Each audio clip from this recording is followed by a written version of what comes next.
ভাগ্যেশ্বরা নদীকে দেবী মনে করে না। চীন দেখালো কিভাবে একটি নদীর জীবন ফিরিয়ে দেওয়া যায়।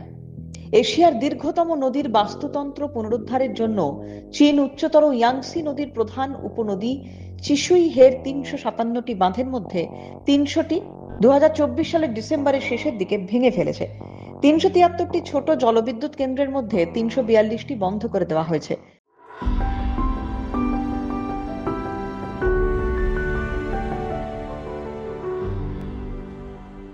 যার ফলে অনেক বিরল প্রজাতির মাছ তাদের প্রাকৃতিক প্রজনন চক্র পুনরায় শুরু করতে সক্ষম হয়েছে।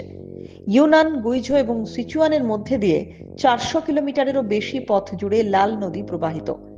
জীব বিশেষজ্ঞরা এটিকে ইয়াংসি নদীর উপরের অংশে বিরল এবং স্থানীয় মাছের প্রজাতির শেষ আশ্রয়স্থল হিসেবে বিবেচনা করেন।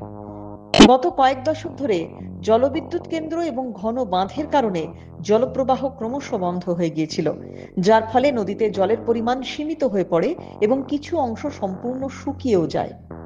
এর ফলে ওই অংশে বসবাসকারী জীবনের উপযুক্ত আবাসস্থল এবং প্রজননের জায়গা মারাত্মকভাবে হ্রাস পায়। প্রজনন ক্ষেত্র এবং অপ্রজনন ক্ষেত্রগুলির মধ্যে তৈরি হওয়া জলবিদ্যুৎ কেন্দ্রগুলি পরিযায়ী মাছের চলাচলের পথও বন্ধ করে দিয়েছিল।